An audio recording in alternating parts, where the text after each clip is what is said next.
Vassilissa la Belle. Conte russe. Il était une fois en Russie un marchand qui voyageait souvent pour ses affaires et qui, pour cette raison, restait longtemps absent de sa maison.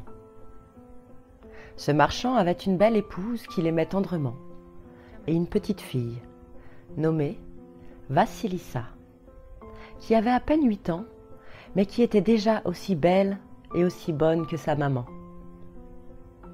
Quand il revenait chez lui, le marchand était toujours heureux de retrouver sa femme et sa fille, qui l'attendaient avec inquiétude, en priant pour que tout se passe bien. Un jour, hélas, tandis que le marchand était en voyage, sa femme tomba gravement malade. Comme elle sentait sa fin prochaine, elle appela Vassilissa à son chevet et elle lui dit : « Ma fille, je sens bien que d'ici peu, je devrais quitter cette terre. Avant de m'en aller pour toujours, j'espère revoir encore ton père, afin de te confier à ses soins. Mais quoi qu'il arrive, cependant, souviens-toi bien de ceci. Chaque fois que tu auras besoin d'aide, adresse-toi à cette poupée que je te laisse, mais ne la montre jamais à personne. » Sur ces mots, elle tendit à Vassilissa une poupée de chiffon que la petite fille cacha dans la poche de son tablier. Lorsque le marchand revint à sa maison, la pauvre femme était à l'agonie et elle mourut peu après, au désespoir de sa fille et de son mari. Au bout de quelques mois, cependant, le brave homme se dit que Vassilissa avait besoin d'une nouvelle maman. Plutôt que de la confier à des étrangers quand il devait s'absenter, il valait mieux qu'il se remarie. Son choix se porta sur une veuve qui habitait non loin de sa maison et qui avait 2 filles à peu près de l'âge de Vassilissa. Puisqu'elle a déjà 2 filles, elle fera une bonne maman pour la mienne, pensa le marchand. Et peu après, il fit sa demande en mariage. En acceptant de l'épouser, la veuve promit au marchand d'aimer Vassilissa autant que ses 2 filles. Malheureusement, elle ne tint pas sa promesse. En effet, ces 2 filles étaient aussi laides et méchantes que Vassilissa était belle et bonne, et la veuve en éprouvait un grand dépit. Aussi se mit-elle à détester Vassilissa. Profitant du fait que le marchand était presque toujours absent de la maison, elle la traitait de la pire façon et lui faisait accomplir les travaux les plus pénibles. La pauvre enfant ne se plaignait jamais. Quand elle n'en pouvait plus, elle se tournait vers la poupée que lui avait laissée sa maman et elle en recevait toujours assistance et réconfort. Au fil des ans, et malgré les mauvais traitements, la beauté de Vassilissa devenait de plus en plus resplendissante. Tous les jeunes gens du village étaient amoureux d'elle, ce qui rendait ses demi-sœurs folles de rage et de jalousie. De jour comme de nuit, la marâtre cherchait un moyen de se débarrasser de Vassilissa. Enfin, elle crut l'avoir trouvé et elle exposa son projet à ses 2 filles. Un soir, avant de se coucher, elle confia un travail à chacune des 3 jeunes filles. La première devait faire un apron au crochet, la deuxième un tricot, et Vassilissa devait filer la laine. Elle leur laissa une chandelle allumée, puis elle alla se mettre au lit. Peu après, la flamme de la chandelle se mit à vaciller. L'aînée des 2 sœurs se leva pour redresser la mèche, mais comme suivant le conseil que lui avait secrètement donné sa mère, elle éteignit la chandelle d'un geste brusque, puis elle dit : « Pauvre de nous, il n'y a plus de feu à la maison pour allumer la chandelle, et nous n'avons pas fini les travaux que nous a confiés notre mère. Qu'allons-nous faire ? » « Il faut aller trouver la magicienne de la forêt, » répondit sa cadette. « Elle seule peut nous donner du feu. »« Moi, je peux me passer de lumière, » reprit l'aîné, car le scintillement du crochet me suffit. Et moi j'ai bien assez de l'éclat de mes aiguilles à tricoter, ajouta sa sœur. Puis d'une même voix, toutes deux s'écrièrent. Alors, c'est Vassilissa qui ira, car sans lumière, elle ne peut filer. Sur ces mots, elles la poussèrent dehors en lui donnant à peine le temps de se couvrir d'un manteau. « Aide-moi, petite poupée, » dit alors Vassilissa. « J'ai si peur de la magicienne. Que va-t-elle me faire ?»« N'aie pas peur, » lui répondit la poupée. « Avec moi, il ne peut rien t'arriver. » La jeune fille s'enfonça dans la forêt. C'était une nuit sans lune, et les arbres prenaient des formes inquiétantes qui la terrorisaient. Soudain, elle entendit un bruit de galop, puis elle vit passer près d'elle un cavalier vêtu de blanc qui chevauchait un étalon du même blanc. À peine eut-il disparu que le ciel commença à s'éclaircir. C'était l'aube. Vassilissa reprit sa route. Mais peu après, elle entendit de nouveau un bruit de sabots et vit passer un autre cavalier. Il était vêtu de rouge, et rouge était aussi la robe de son cheval. À peine eut-il disparu que le ciel se teinta de pourpre et que le soleil apparut. De nouveau, Vassilissa reprit sa route, et elle marcha pendant toute la journée. Enfin, le soir venu, elle arriva dans une clairière. Là, tout entourée d'une palissade de bois, se dressait la maison de la magicienne de la forêt. Sur les rondins les plus hauts, des charbons ardents étaient posés. À mesure que les ombres du soir enveloppaient la clairière, les charbons devenaient de plus en plus brillants. Tandis que Vassilissa regardait ces lumières, un cavalier noir, chevauchant une monture noire, sortit de la forêt. Lorsqu'il eut traversé la clairière, la nuit tomba et recouvrit toute chose. Alors, prenant son courage à deux mains, la jeune fille alla frapper à la porte. « Qui est là ?» s'écria une voix. « C'est moi, Vassilissa. Mes deux sœurs m'ont envoyé pour te demander du feu pour allumer notre chandelle. »« Entre, » dit alors la magicienne. « Tu travailleras pour moi et je te donnerai du feu. » Lorsque Vassilissa fut entrée, la vieille femme lui demanda de lui préparer à dîner. Aussitôt, la jeune fille lui prépara un bon petit repas. Après avoir mangé, la magicienne dit à Vassilissa : « Demain, je sortirai de bon matin. Pendant mon absence, tu devras nettoyer et ranger toute la maison. Quand tu auras terminé, tu feras la lessive, tu me prépareras à manger, puis tu trieras tout le grain qui se trouve dans le pétrin. Si tu ne fais pas tout cela, tu seras sévèrement puni. » Le lendemain matin, à peine réveillée, Vassilissa alla regarder par la fenêtre. Elle vit le cavalier blanc qui sortait de la forêt, tandis que l'aube paraissait.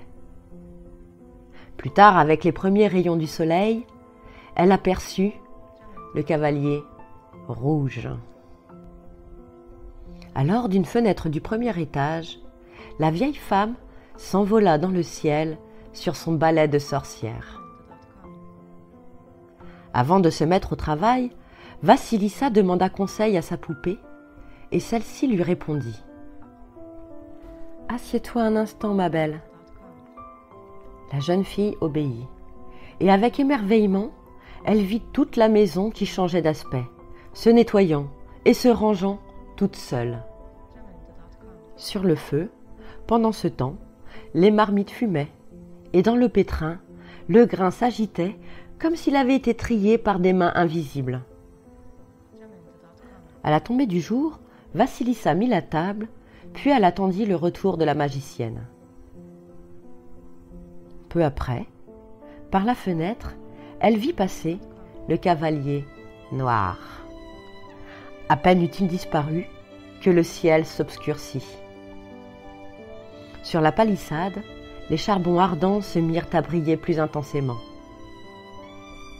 Alors, on entendit craquer les branches des arbres, et dans un grand tourbillon de feuilles, la magicienne de la forêt rentra chez elle par la fenêtre, à cheval sur son balai. « Tu as bien fait ce que je t'ai dit ?» demanda-t-elle à Vassilissa. La jeune fille répondit « Tu peux vérifier, grand-mère. » La magicienne inspecta toute la maison, mit le nez dans le pétrin, jeta un œil dans les marmites, prit son repas et se montra satisfaite. Avant d'aller se coucher, elle dit à Vassilissa « Demain encore, je sortirai de bon matin.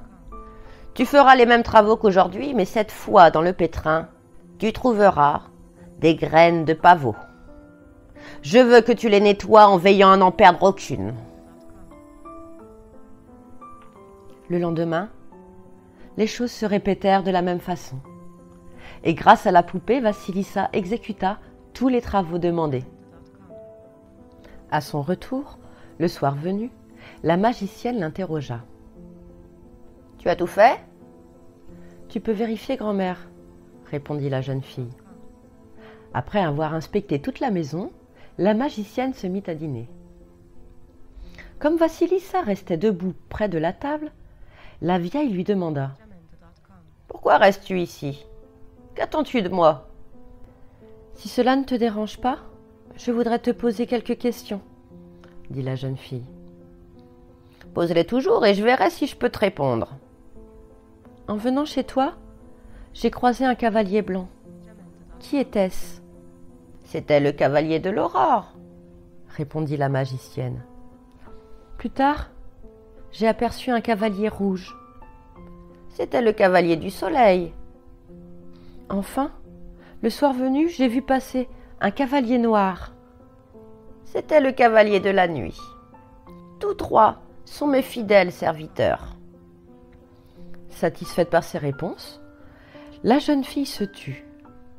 Alors, la magicienne lui demanda « Tu n'as pas d'autres questions à me poser ?»« Non, grand-mère. »« Tu es une brave fille, Vassilissa, » reprit doucement la sorcière.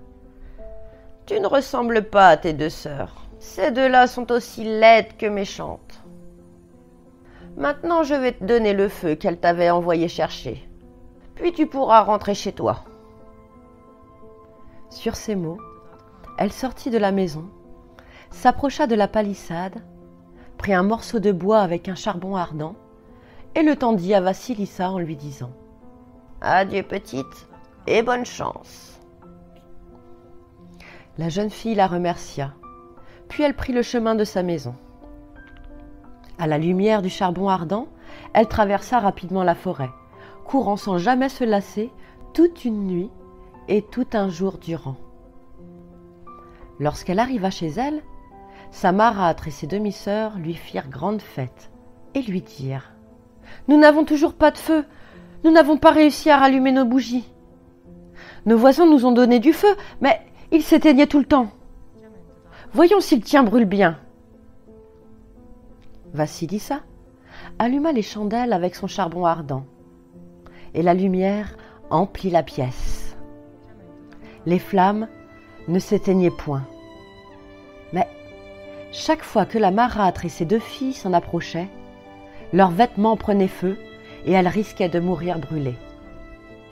Après diverses tentatives, la marâtre se rendit compte que ce feu avait d'étranges pouvoirs et elle s'écria « Ce feu est ensorcelé, nous ne pouvons plus vivre dans cette maison. »« Chassons Vassilissa !»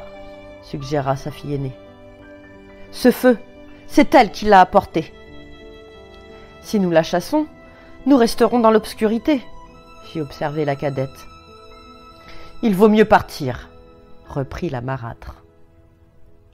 Et les trois femmes décidèrent de s'en aller dans un lointain village en laissant seule Vassilissa dont le père était encore en voyage. C'est ainsi qu'un matin, à son réveil, Vassilissa se retrouva toute seule. Dans la maison, il n'y avait plus un objet de valeur, ni un morceau de pain. Les 3 femmes avaient tout emporté. Alors Vassilissa décida d'abandonner elle aussi sa demeure. Après avoir fait son baluchon, elle ferma portes et fenêtres, puis elle prit le chemin du village voisin où elle espérait trouver du travail. Avant de quitter la maison, elle avait laissé un message à son père afin qu'il ne s'inquiète point de son absence. Chemin faisant, elle rencontra une petite vieille aux cheveux d'argent qui lui demanda « Où vas-tu, bel enfant ?»« À vrai dire, je ne le sais pas moi-même, » répondit Vassilissa. « Et d'où viens-tu » demanda encore la petite vieille. « J'ai quitté la maison de mon père qui est en voyage d'affaires, car je ne pouvais supporter d'y vivre toute seule. »« Alors viens habiter chez moi, » proposa la petite vieille. « Je vis toute seule moi aussi, et ta compagnie me ferait plaisir. » Vassilissa accepta l'invitation et suivit la vieille femme jusqu'à sa maison. Il s'agissait d'une minuscule maisonnette, mais charmante et fort bien tenue. Tout autour, il y avait un petit jardin plein de fleurs, et des fleurs ornaient aussi tous les rebords des fenêtres. Folle de joie, Vassilissa battit des mains et embrassa la petite vieille. Les jours s'écoulèrent et les 2 femmes étaient heureuses, car elles s'aimaient beaucoup. De temps à autre, Vassilissa retournait au village pour voir si son père était arrivé. Mais la porte de la maison était toujours fermée à double tour, comme elle l'avait laissée. Un jour, la jeune fille dit à la petite vieille « Mère grand, je m'ennuie de travailler si peu. Ne pourrais-tu pas te procurer du lin au marché ? Je le filerais volontiers. » La bonne vieille se rendit au marché et acheta du lin que Vassilissa se mit aussitôt à filer. Elle en fit de nombreux écheveaux de fil aussi fins qu'un cheveu. Mais lorsqu'elle voulut le tisser, elle ne trouva pas de métier qui convînt à un fil aussi fin. Ce métier, nul artisan ne pouvait le fabriquer. Alors Vassilissa se tourna vers sa poupée et lui demanda de l'aider. « Va te coucher tranquillement, » lui dit la poupée. « Demain, tu auras ton métier. » Le lendemain matin, en effet, Vassilissa trouva dans sa chambre un beau métier à tisser. Pleine de joie, la jeune fille se mit au travail et en une seule journée, elle tissa une étoffe d'une finesse merveilleuse. Le soir venu, elle donna son ouvrage à la petite vieille en lui disant « Va vendre cette étoffe au marché et garde l'argent que tu en tireras. »« Cette étoffe est bien trop belle pour être vendue au marché, » répondit la petite vieille. « Je la porterai au palais royal et je la donnerai au tsar. » Le lendemain, la vieille femme se présenta au palais où elle fut courtoisement reçue par un dignitaire de la cour. Après avoir admiré l'étoffe de Vassilissa, celui-ci s'écria « Notre souverain sera content de la tenir entre ses mains. Porte-la lui tout de suite. » Et il introduisit la petite vieille dans la salle d'audience. Le tsar fut d'abord étonné de trouver devant lui une femme si humble. Mais lorsque celle-ci lui montra son étoffe, il ne put dissimuler son admiration. « Elle est vraiment très belle, » déclara-t-il. « Combien la vends-tu ?»« Elle n'a pas de prix, Majesté, » répondit la petite vieille.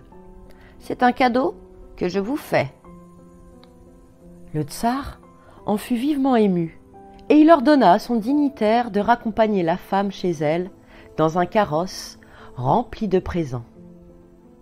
Quelques jours après, le tsar, qui avait demandé à ses 12 couturières de lui faire 12 chemises avec cette étoffe de lin, s'entendit répondre que la tâche était trop difficile et que nul n'en était capable.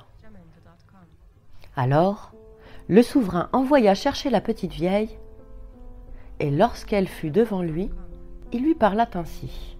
« Toi qui as su filer et tisser cette toile, tu devrais pouvoir m'y tailler 12 chemises. »« Ce n'est pas moi qui ai tissé cette toile, Majesté, » répondit la petite vieille, « mais une jeune fille qui vit avec moi. »« Eh bien, demande-lui de m'y tailler 12 chemises, » répliqua le tsar.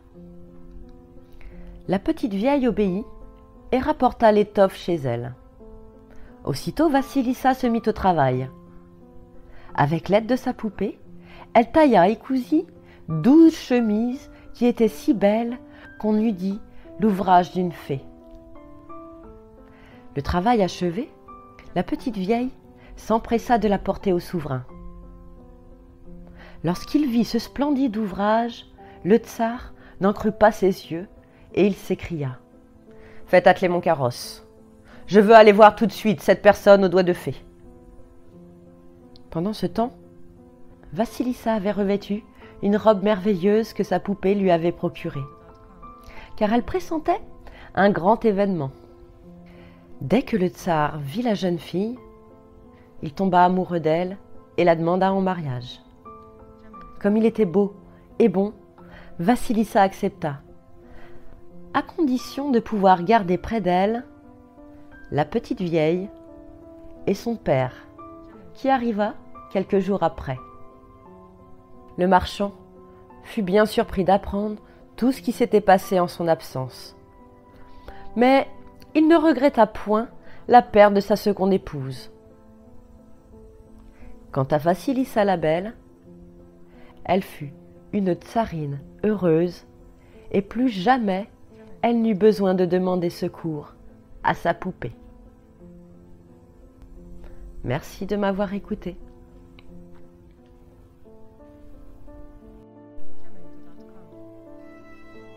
Les histoires lues par unlivreunjeu.fr. À bientôt pour une nouvelle histoire.